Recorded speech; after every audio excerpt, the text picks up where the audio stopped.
Okay, so this is the Pocophone F3. This is their newest mid-ranger. Comes in around $350 US once you convert it.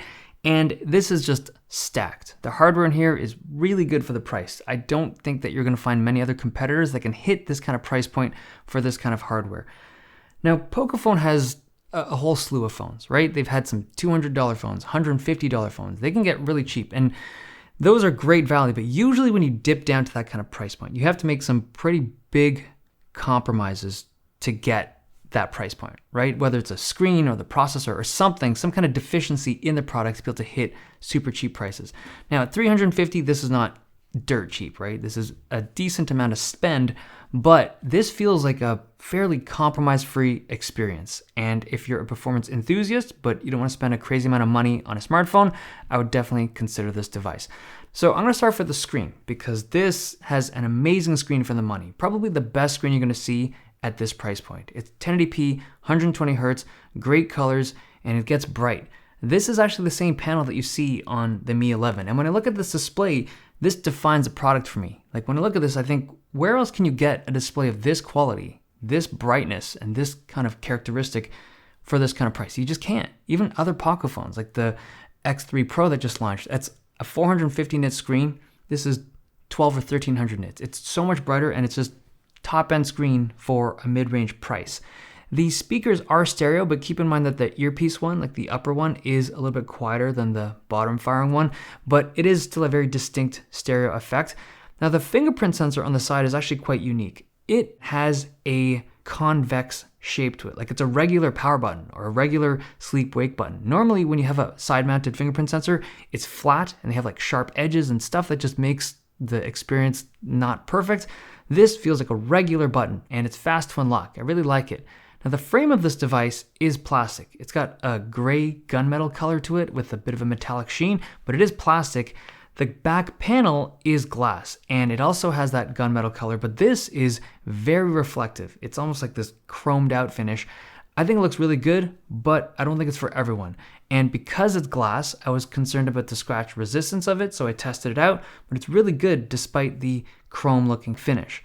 Now there is no headphone jack, nor is there a micro SD slot in the SIM card tray, but I think they're going for a different user group. I feel like they're not going for the users that would want that stuff. They're trying to pull in the audience that would go for the premium flagship stuff because the processor in here is nearly top of the line. It's the Snapdragon 870, and this isn't as jacked as the Snapdragon 888. It's kind of like a boosted 865 Plus, so this $350 phone can outperform devices that were top of the line 4 months ago. It's pretty incredible. Now the performance is really good. It's not as good as the 888, but you're seeing great frame rates in games, excellent system performance. For the people that want that really fast and fluid smartphone experience, this delivers it.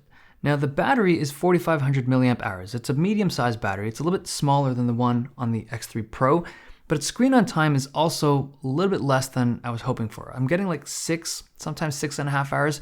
It's not amazing, but it's good. You do get 33 watt fast charging, so you can juice this thing up in just under an hour, but you don't get wireless charging. You rarely do at this kind of price point, but if that's what you're looking for, that would be a missing feature. Now I want to talk about the camera. At the beginning of this video, I stated that this delivered a relatively compromise-free experience, but the camera isn't amazing, which in theory should be a compromise, right?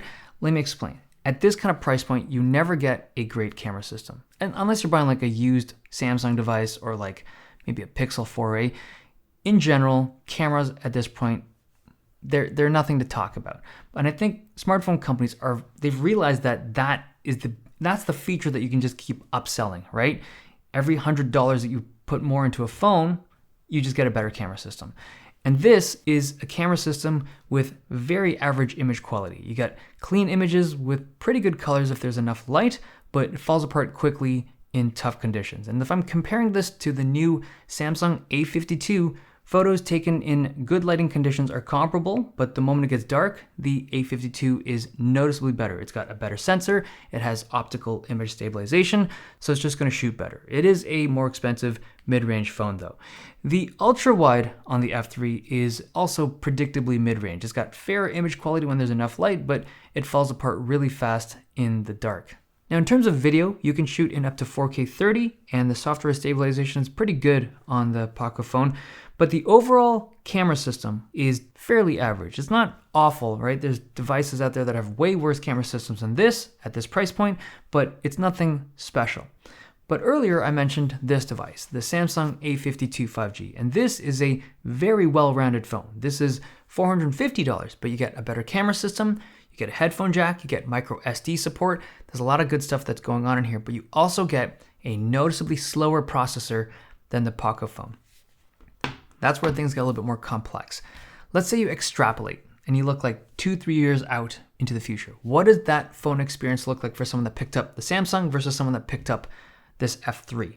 And I would say for a lot of people, the F3 is going to feel faster. It's going to feel like a more fluid experience in 2 or 3 years' time. So Samsung gets great software support, right? They get 3 to 4 years of software and feature updates. These guys are pretty good. It's like 2.5, 3 years, depending on the device, but they have excellent community support. So you get like custom ROMs, pixel experience in particular is really good on the Pocophone devices. There is still some bloatware that comes pre-installed. You can remove it, but there's also the occasional ad. You can easily disable them all. It's just super annoying that they do this in the first place. But for $350 to get a near flagship processor, this is going to age really well in comparison to almost any other product in this category to get this kind of performance. It's why the Pocophone F1 to this day is still so good, because it had a Snapdragon 845. Think about it. I'm sure some of you guys still use it. You have a 3-year-old phone. I think it's 3. Let's say 3. 3-year-old phone. And it's still competitive because it came with such a high-end processor.